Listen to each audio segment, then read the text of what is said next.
Okay. If I'm you not can sure. maybe lean it if you get tired. Maybe not Carlos's head.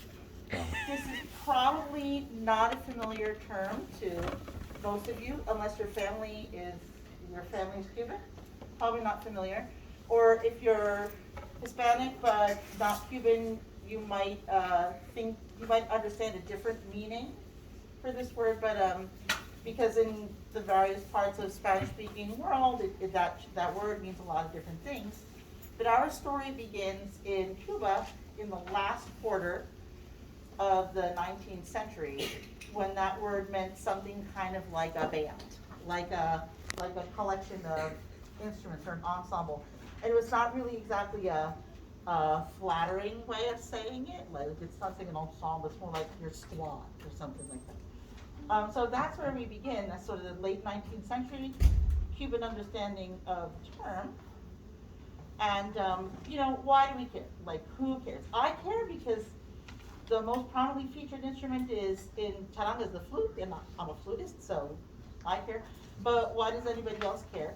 Even though you may not have ever heard this word before or heard of this kind of music before, charanga ensembles, because actually the word describes a type of instrumentation.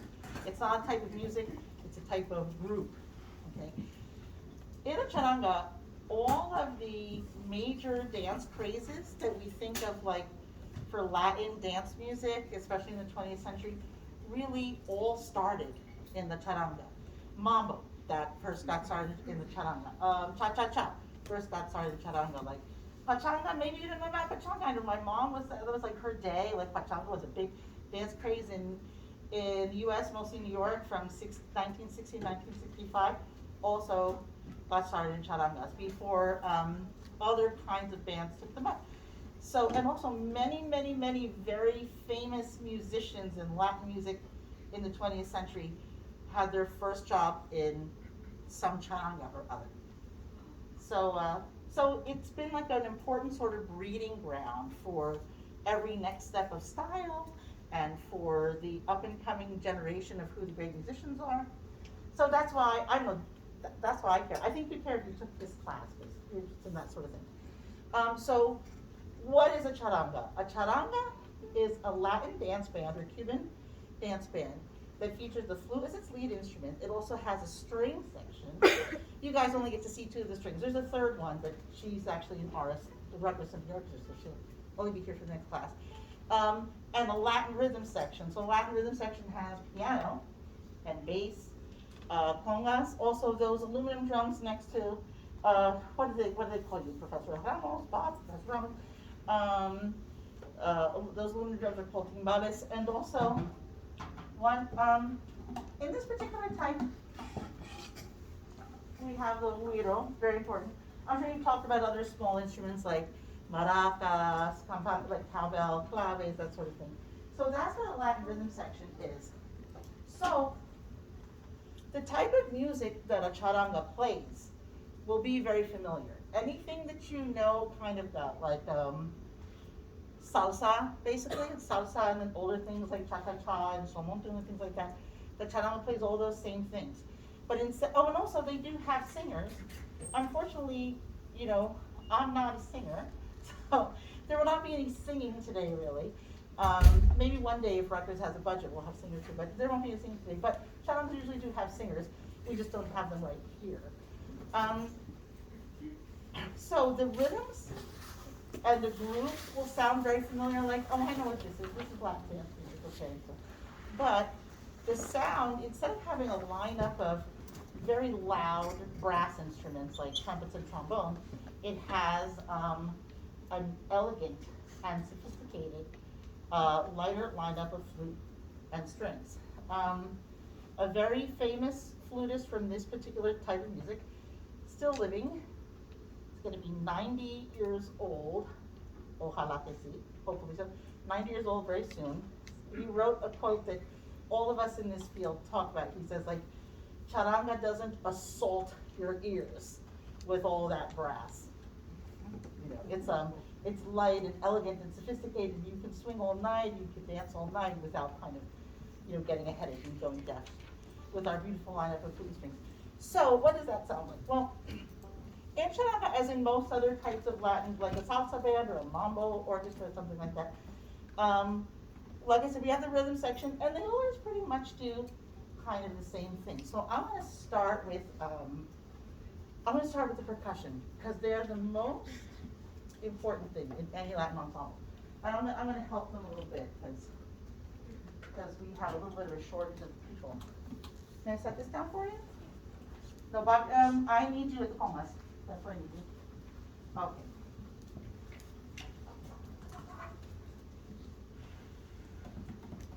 Okay. So the core instrument for most Latin rhythm sections are the congas. I had a teacher many thousands of years ago who said, I only need bass and congas. Everyone else can go to hell. That's how he explained it. So when you start, that's how Rodriguez said, like, everyone else, you're fired. Just bass and congas. So, Professor Ramos, will you please show us the tumbao of the congas?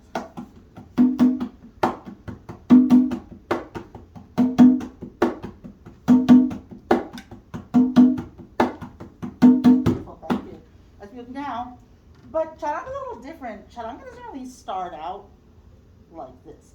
For charanga, the congas kind of come later. For charanga, we start actually.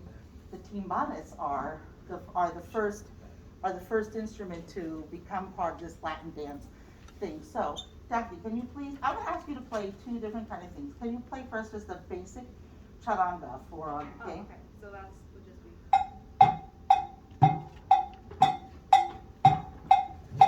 Yeah, okay.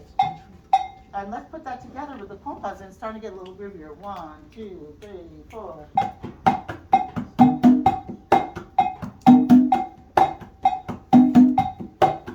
Very nice. Okay. Thank you. And actually for charanga, this is sometimes in very, very early, like in the 19th century, this is the only thing you see. A güiro. Have you guys seen this before in this class? Yes, no, maybe so? Zero response? Okay. This is basically a gourd, like a squash, like a big, like, your parents have a garden, they grow like summer squash and things. They age it, they dry it out, they clean it out. When it becomes dry, it hardens, and they cut these grooves into it, and right? And just that little thing can be very rhythmic. It kind of get everybody up and dancing. So let's put these things, whoops. Okay. My father bought this back from Brazil when I was 7 years old, so I don't want to break this. Okay, let's do it. 1, 2, 3, 4.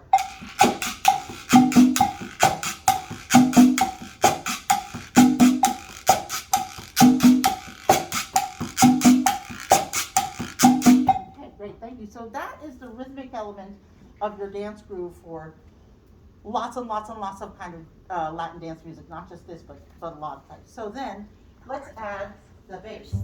The bass has the bottom of the chords that gives it a good foundation, and it also plays in a rhythmic kind of way because it plays in a loop. But the bass thing is kind of more spacey. You don't get a lot of rhythm from the bass if you don't have at least one percussion instrument. It can be a little vague. So let's have Bob play with Rick. Is it okay if I say your first name? Because I keep forgetting. Cat's out of the bag now. Cat's out of the bag. That's Bob. Here we go. So, and it's automatic. So, 1, 2, 3, 4.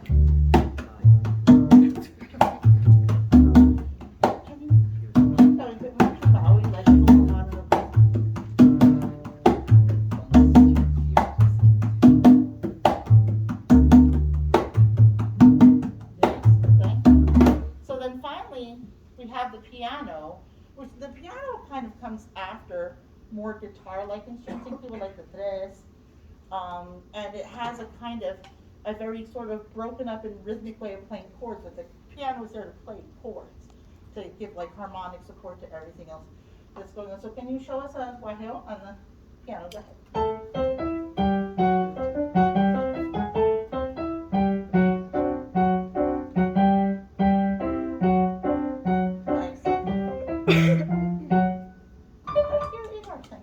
And then finally, charanga has something something that none of the other types of Latin dance ensembles have, which is a string section, okay? And it gives it this really unique sort of characteristic sound. So the strings, we usually think of as a melodic instrument, but together, they're gonna provide some chord support, just like the piano. And because Cubans treat every instrument like a rhythmic instrument, they also have rhythmic drive. So that, oh, Daphne, you need to, okay. Daphne needs to separate the guitars and get this working.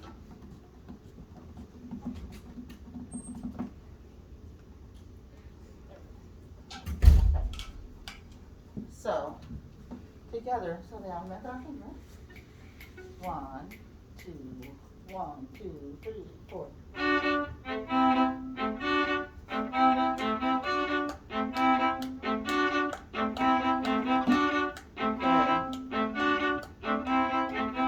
you, very nice. So let's put it all together and see what the whole thing sounds like. Okay, here we go. 1, 2, 3, 4.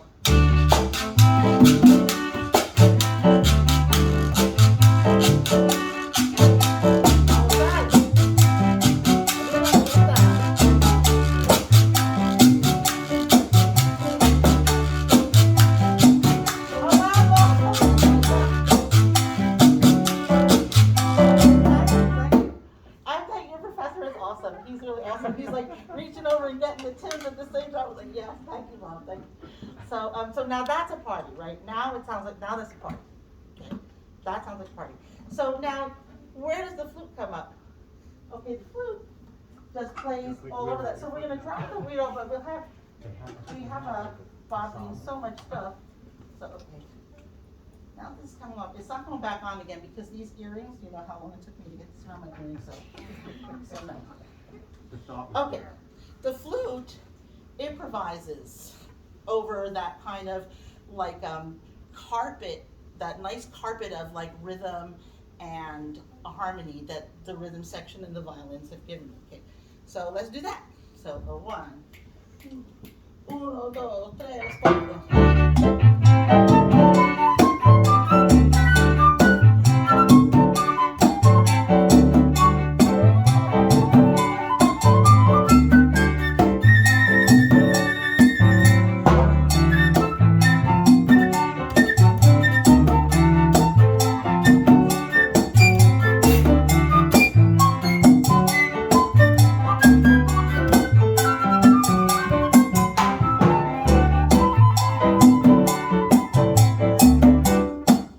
So that's what charanga sounds like.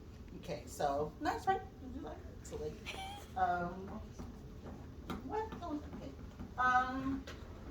So now I'm going to give you a little charanga history. I'm just going to grab my water. A little bit of history. So charanga's origins are a little bit vague. We kind of think that they have something to do with a society on the eastern side of the island, a part of the island. It's like Santiago and Guantanamo over there on the eastern side, which was settled by a lot of French human traffickers escaping just retribution in the Haitian Revolution from 1797 to 1803. They settled there and kind of set up a community that's like more French. So, you know, maybe. That long ago, it's hard to establish, but what I would say is that for entertainment, they had their own sort of personal ballroom orchestras staffed by imprisoned people that featured mostly woodwinds and strings, okay? And so we kind of think that the charanga evolved from this, which is maybe why a lot of people call it a charanga francesa, especially in those early days, like not just any group of instruments, but a French group of instruments. And then also maybe we think that that name charanga francesa has something to do with the piano, mostly because a lot of other types of ensembles that played in Cuba at the time, like these sort of brass bands that played outdoors, or the more countryside conjunto type of things with more plucked string instruments, did not have piano, but this ensemble did. So, so we think that it kind of grows out, definitely these are indoor instruments, like flute and strings are not very loud instruments. They don't make a big impact outdoors. The kind of ensembles that play outdoors have a lot more brass, which is what we see in salsa. So And these orchestras could be large. Over time, they got pared down to be smaller and smaller, sort of fewer and fewer woodwinds and less percussion and such. And some of them were very compact, just 4 instruments and then later 5 instruments. And this is another thing where we kind of get this idea of why they think it's French. They call the 4-instrument grouping a cuarteto haitiano, a Haitian quartet. So why do they call it that? So maybe it gives some verification to that theory. And originally, a cuarteto haitiano contained a flute, a violin, a cello, and a harp.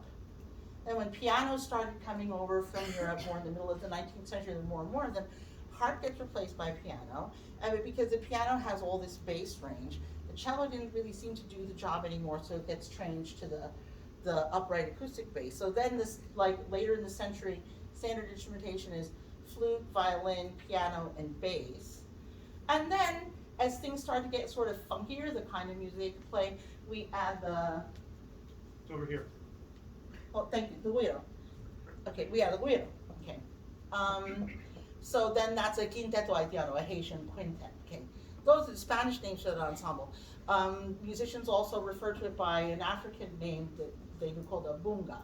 And I do not know the exact translation for that other than it's this 4 or 5 piece little grouping that's very portable, you know, for traveling play. And these groups played every kind of dance music that people were dancing to at that time.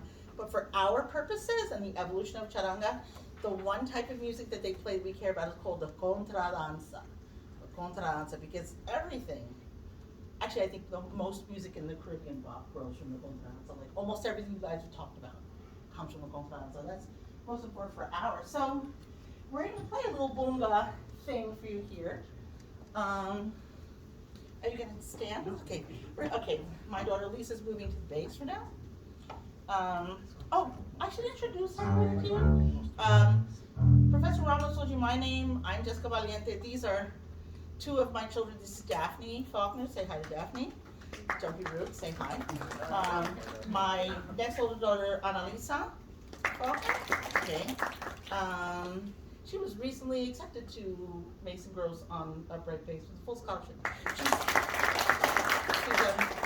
She decided to go somewhere. We really loved Rutgers. It was a tough choice, but she did take a different offer. But and then my husband's been playing bass. This is Mr. Faulkner, and he's playing güiro for us right now. Okay, and of course this is Igor Atalita, who's local to you. I think you'll see Igor playing a lot of places in this area. Okay, so we're going to play a contradanza by a Cuban composer named Ignacio Cervantes, and it is called Los Tres Golpes, the 3 hits, or the 3 strikes. I think, what do you think? You're a pianist. I think it's, that's like, why Los Tres Golpes? I think it means like, I think that's what he's thinking when you write that title. I think it's like tresillo, that's like, Los Tres Golpes, okay. Right there, okay, 1, 2, 1, 2.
Bunga playing a contradanza. Okay, now we're gonna move on. So contradanza is like kind of nice and funky and graceful, right? But also really short. They consisted of just like two short sections that the band would basically have to play over and over and over again. If the dancers kind of wanted to keep dancing for a long time, like that's something you do when you're a salsa band leader, you sort of read the room. Like you start playing, and if people are still up and dancing, you keep going, you like stretch. But if people are sitting down, you can end things kind of sooner. And so it was not really fun stretching out the contradanzas because they didn't have a lot of material. So, especially for bands that played more like for kind of sort of parties, I would say, especially the orquesta típica, which is one of these outdoor, very brass-laden things. The form of the contradanza got extended, and they added more sections to it, so they had more material to repeat. And then it's called, instead of contradanza, they call it a danzón. Like, you know, the on means like a big one. So it's a danza, a danzón, like a big one. It's long. I just need to grab baggies. Because, I'm sorry, there's a piece of sheet music that I need that I don't think I, it's not so much that, but I need another music stand. Because, sorry, I have to cover my other daughter's stuff while she's playing it. So I need another stand. Yeah, give me one of those percussion stands. Yeah. Thank you. Okay. And now we're gonna make your professor play the timbales. I tell you, because this is very old-fashioned music that not a lot of us have to play very often, but Daphne's percussion teacher is a true historian. He loves historical music, so he's really like made her learn this kind of stuff. It was so cute the other day watching Daphne teach Professor this. We had a blast. That was really fun. He's a good guy. He's a good sport. You guys should be nice to him because he's definitely a good sport. Let me just see some. Okay, it's way down there, but I think I see it. Okay, so the danzón has a lot more sections. Okay, and then not only does it have a lot more sections, but eventually someone had the idea to tack on an extra section at the end that you could stretch out as much as you wanted, because it's just a loop that repeats and repeats and repeats. And we call this kind of loop a montuno. I do not know why we call it that. So when we did that little demo, like everybody together playing for you and I improvised, what they're all doing together is called a montuno. The conga player has his loop, it's called a tumbao. The bass player has his loop, also called a tumbao. The strings have their loop called a guajeo. The piano has their loop, also called a guajeo, and you put it all together and it makes a montuno, and it's just a loop, and you can keep doing it over and over and over again for as long as the dancers want to stay up on the floor. So a danzón with an extended section at the end, that's what we're going to do for you. And this is a very, very famous danzón that's like, if people even only know one, this is the one they know. And it's called Almendra, and it's by Abelardo Valdés. Okay. Actually, can I get a A from you, please? Does anybody else want to take that A? Yeah. Because I was. You didn't do that A? Okay. You're ready. I just wanted to tell you one thing about letter N. I'm not going to cue it. I don't do it. So you'll just hear me go. When you hear that melody, that you know that this is coming. Yeah, okay, great, awesome. Of course he knows to learn. He's very well schooled musician. One, two, uno, dos.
So, almendra, that represents the danzón phase of charanga's history.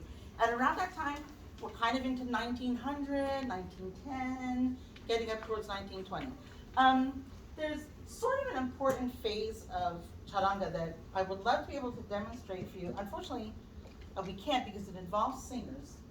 I was gonna pull something up to play for you guys. I don't know if I can pull it up right now. Anyway, in about 1920, the music scene in Havana and in the other cities changes. So all these guys from the countryside who play all these country type of instruments, they're like pluck strings, like guitar and things that look very guitar-like the cuatro and other kind of little guitars, come to the cities, and this type of music is called son.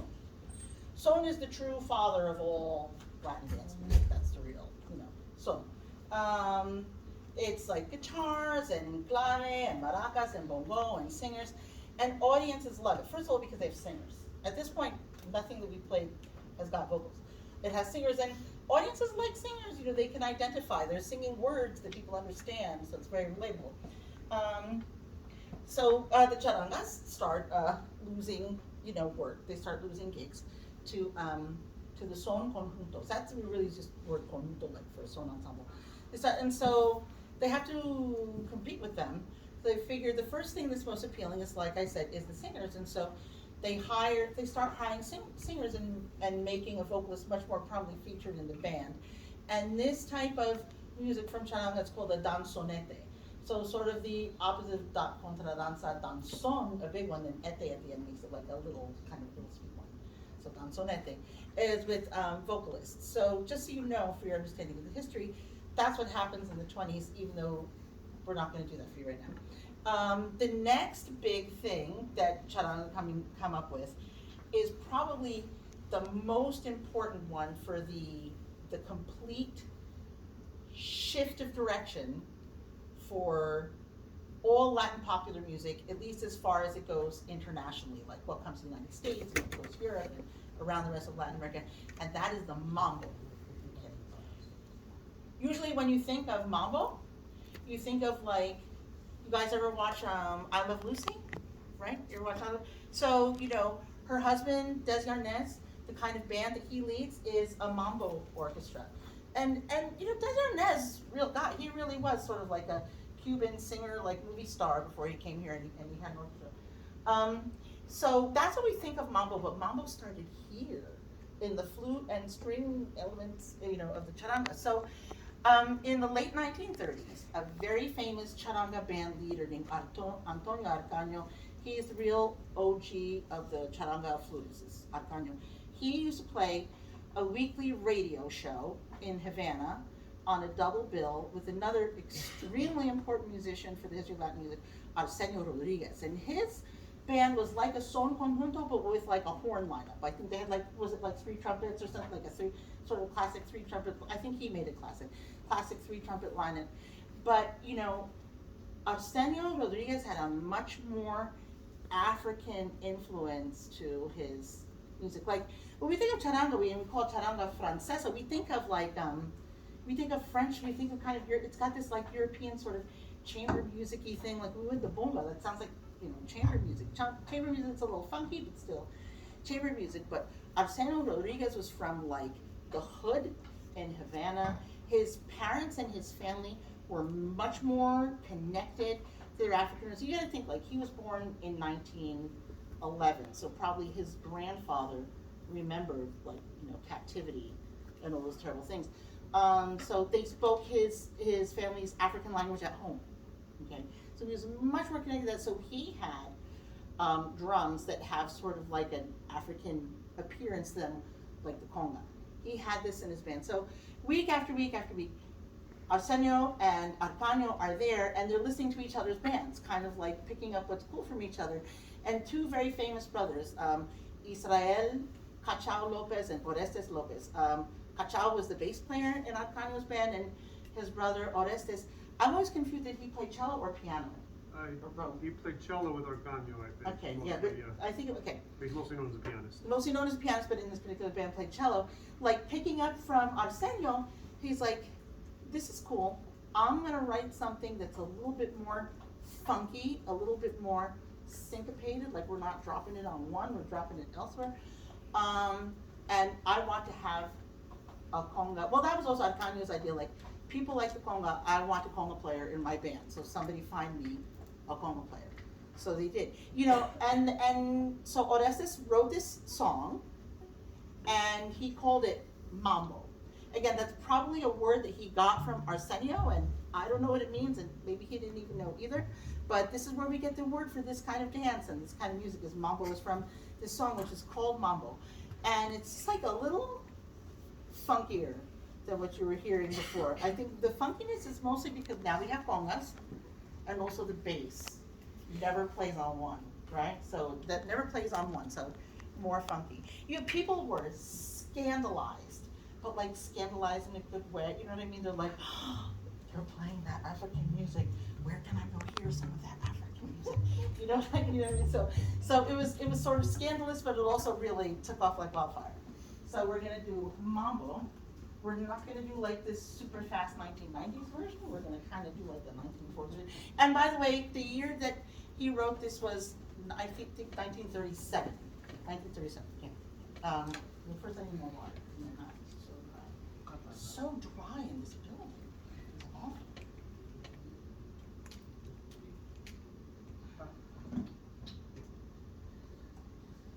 Okay.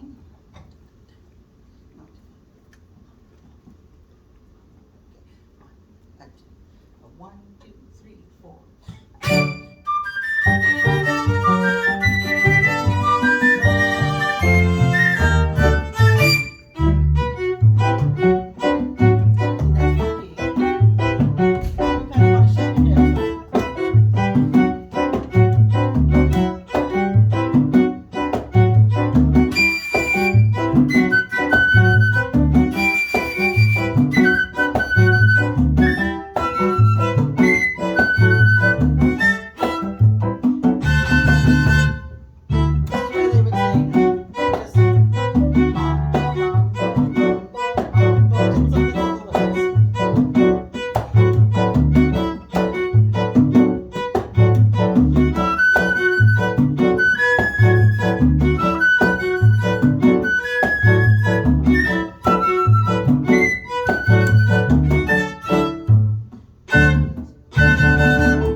and it does get picked up by all kinds of other groups. And this is a time where Cuba was like kind of a very main tourist spot for American tourists. This is before the revolution. So people used to go on vacation to Cuba there now, like maybe they do to like Jamaica or the Bahamas now. And so there's a lot of cross influence in music between American music and Cuban music. So Cubans, especially if they lived in a major city and near a lot of hotels, the musicians are hearing a lot of jazz. And so these Cuban groups that have like a jazz instrumentation, but they play mambo. So you see, that's why you hear mambo played with like trumpets, saxophones, trombones, and Latin rhythm section, maybe a larger one than this one. And the music gets like, because you got all this brass going, the music gets sort of like hotter, like as time goes by, people play it faster and faster, and that makes the dancing more and more frenetic, which is great for a show. It's great if you're watching a show, but the tourists also want to dance. And it's very difficult for the tourists. Mambo's complicated to dance, and my mom was very good at it. I could never do it. I salsa, but she could dance mambo. It's another story. It's complicated, and definitely the tourists, especially when you have this very kind of square music, like not so syncopated and funky, so they couldn't really keep up. So a little bit that's not really fun for them. So again, in a charanga, the musician had an idea to make the music a little bit simpler and easier to dance to. And this is where the cha-cha-cha comes from. Okay, you guys are of a generation, you hear that, you think of like the cha-cha slide, right? I don't think it has anything to do with that. No relationship. No relationship. Except for a little bit of grass in the middle. Is there? There's Oh, a okay. little bit. It's like a little party dance that like I think mostly 5-year-olds do in kindergarten. So the cha-cha-cha was born in the orchestra of musician Mignon Mondejar, and I want to say that it was Charanga America. I don't know. There's so many charangas and a lot of their names are so similar. I might not be right about that.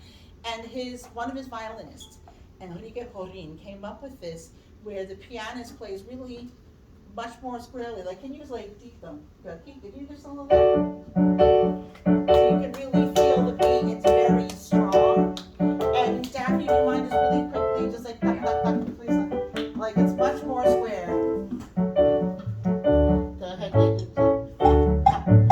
It's easy. The beat is right there. It's so much easier. Right? Okay. Thank you so much. Thank you. Yeah. So cha-cha-cha feels like this. He made it more simple, slower.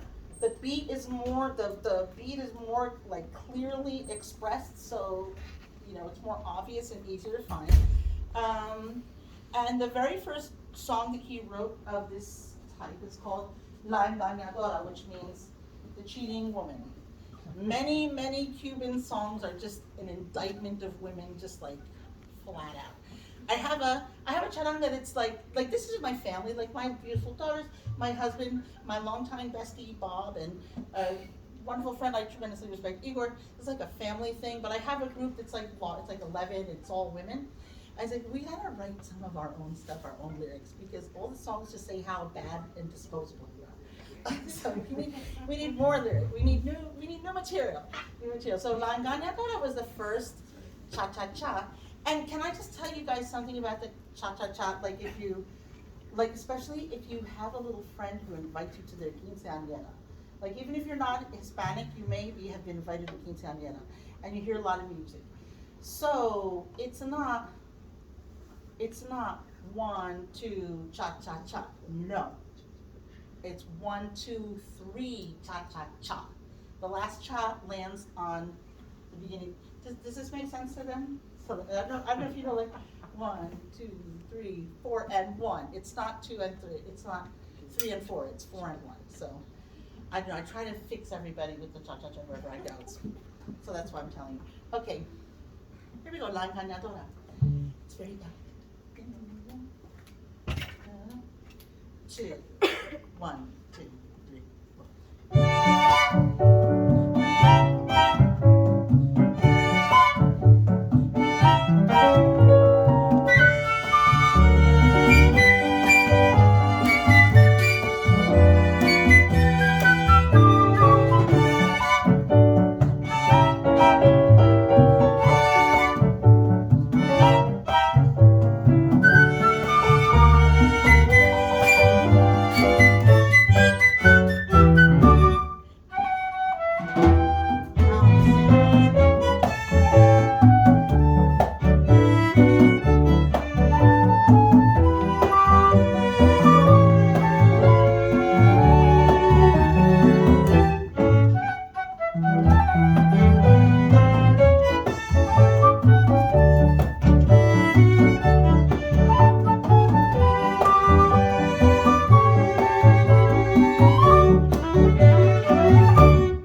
charanga to the international stage.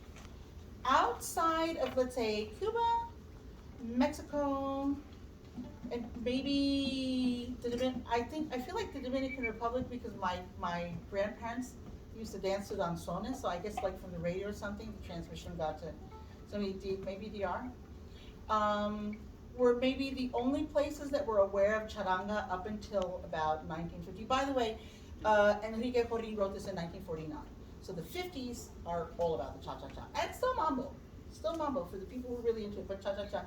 Well, because cha-cha-cha made this kind of like attempt to meet the dancers halfway so that everybody could dance to it, not just Cuban people could dance to it, it propelled charanga to the international stage. And it made it possible for charangas to then tour in the United States. So when you first start hearing of charangas touring successfully in the United States, playing at the Palladium and other places, it's because of the cha-cha-cha and after 1950. There was one charanga here, like in 1946, a little before. That guy who I told you was turning 90, it was his group, and they did have a good run of it for like 2 years, and they played at the Palladium. They didn't last because the Como player then who was the leader then got like a better offer, so they didn't last. But then here comes cha-cha-cha, and more charangas come to the United States. So that's when it starts to reach an international level. And it made it possible for the next phase of charanga history to happen, which is the pachanga. Okay, the pachanga is a dance craze that it really was a craze. Like people were, really excited about this. While it was popular, people everywhere you went, charanga contest, charanga. I'm doing exactly what my mother and her sisters would do, which confuse the words charanga and pachanga, and I'm going to talk about that in a second. Pachanga, contests, parties, etc. For my mom and her sisters, this was their thing. The Palladium. Is there like, do you have a pachanga thing? This is definitely mambo stuff. Oh yeah, Margot was a dance team. Yeah. So let me explain pachanga. Pachanga has two different stories. It has a Cuban story and it has a New York story. Okay. The Cuban story is not that interesting. After the revolution, Castro realized like sort of how exportable Cuban music was, and that this could be a sort of a good source of revenue for his government, his people, etc. and so forth. So he was offering, Johnny, he just passed away a little over a year ago. This is my first and favorite flutist in charanga, and he's Dominican. He's Dominican, not Cuban. Anyway, you're gonna make me cry to take the other thing. So that's okay. That's okay. I went to his funeral. His godson is fantastic. Anyway, we'll talk. Fantastic flutist. But not this kind of flute, the Cuban, the wooden. So I didn't bring a wooden flute to show them. I forgot about that. It's not that important. Okay, so pachanga. So on the Cuban side, Castro is willing to sort of pay musicians a premium for coming up with new grooves. Like we've got mambo, we've got cha-cha-cha, we've got danzón. Like to come up with new things that might strike people's fancy, and it starts like another craze, and that will become very exportable. So Eduardo Davison, and I'm not sure if the group he was singing with was it charanga or not. It might have been a conuto. I'm not sure. But anyway, Eduardo Davison writes a song and calls it La Pachanga, and it is a big hit. Now pachanga, again, many meanings depending on where you are. To me, a pachanga is like a party. Like what is a pachanga, right? Igor, what do you think?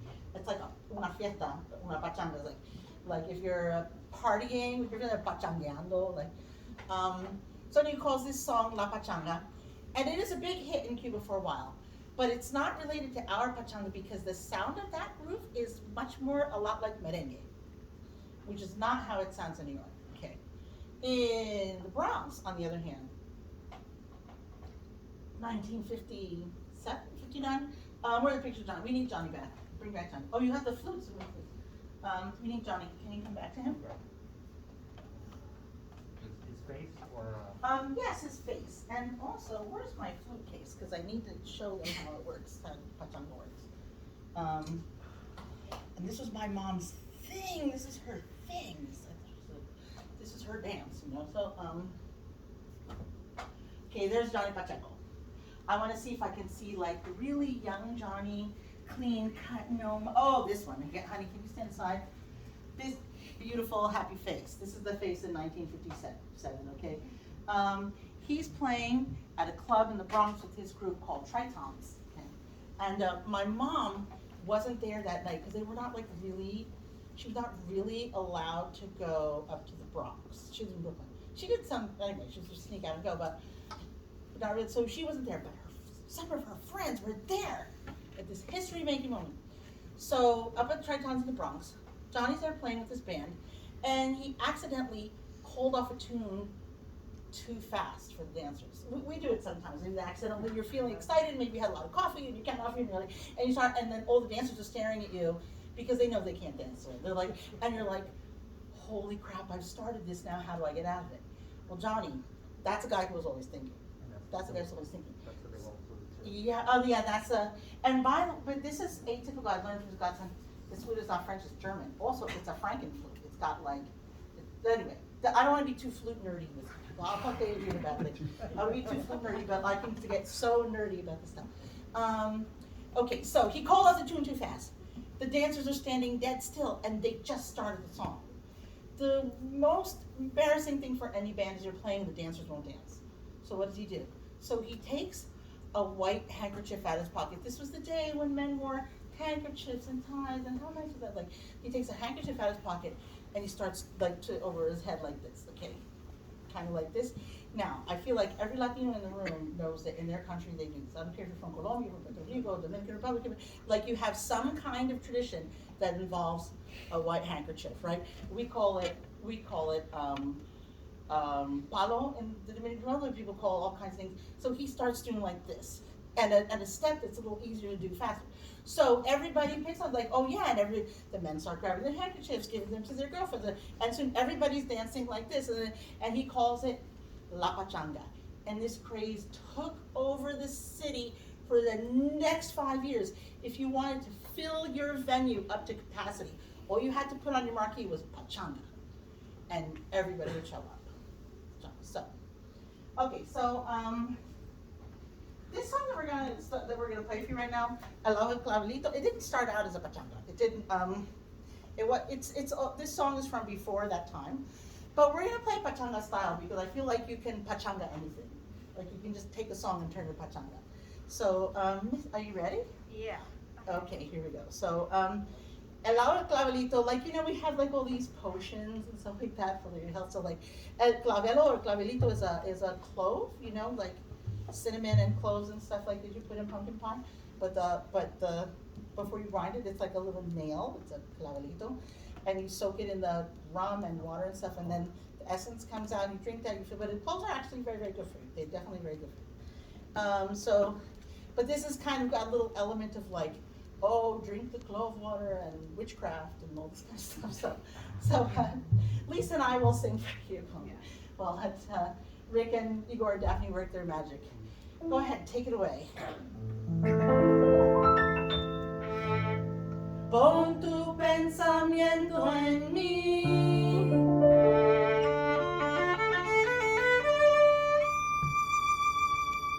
Verás que en este momento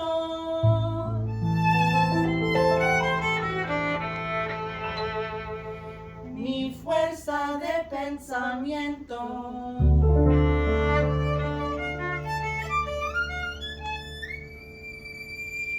ejerce el bien sobre ti.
starts to cool in 1965, just as salsa is just beginning to kind of rise to be the next thing.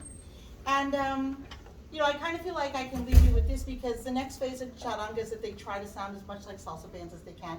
Again, kind of like when the son conjuntos came to town, they wanted to not lose work, so it becomes kind of like charanga, salsificada, like salsified charanga. But you guys know what salsa sounds like, so I'm going to play salsa for you. So that's really it. That's it. That's our story. That's our charanga story. How are you guys doing for time? If that's it, we can wrap early. We have 10 more minutes. Unless they Maybe have a question. questions? Let me put my mask back. I'm going to be hating. Put my mask back. Adrian. Oh, I'd say that this is my dear friend and colleague, Adrian Baker. She's a doctoral student here at MGSA. And she took over for me in a band with Igor. So, yeah. So you talked about when the song, the cha-cha-cha song was ability. I was wondering about women's roles in these bands.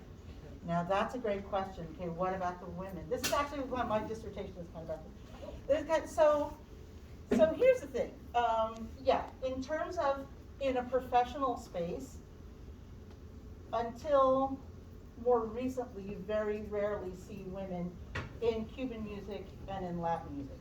Because, you know, it wasn't fitting for a girl to be out there doing that kind of stuff. Only the worst sort of girl goes on tour with men and all that stuff. Oh, scandalous. So really, but it doesn't mean that women are absent from music entirely. Cuba, like a lot of Latin America, the music scene is kind of driven by families like us, where you have these whole families, these huge clans of families, like the Bachs, like that they're all musicians, they're all professional musicians, and so and for generations and generations. That's why I like in Cuban music, everybody's named Valdez.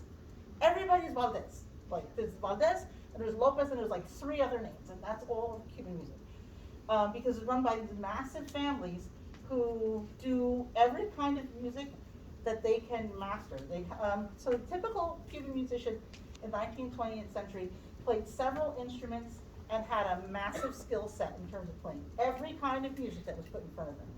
So, who taught the children? Because believe me, these kids will start as soon as they can sit in front of a pair of bongos, right?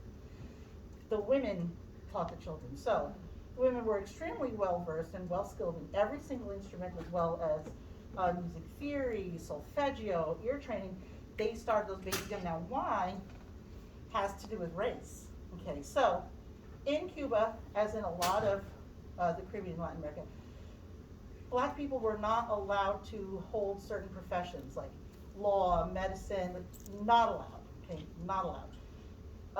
They could do music because, unlike in North America, this plays out very differently from the United States. The more Spanish, like the more white, or more French, as the cases like Guadeloupe and Cuba and Haiti, thought that like entertainment was beneath them. Like maybe educated young ladies learned to play piano to be accomplished, but they didn't play it for other people. That's what the servants do. And so Black people in Cuba, Puerto Rico, Dominican Republic would see like a vacuum. Like there's a professional space where I didn't have to do hard labor. I didn't have to do agricultural work, which is extremely dangerous. I can make a little more money and keep my hands clean if I can go into music, which is why you have entire families. Because every generation recognizes like, this job basically kind of saved my child's life from a life of misery, so I'm going to teach all my children. And it grows in this way. So there have been a few extremely well-known all-girl or all-women ensembles.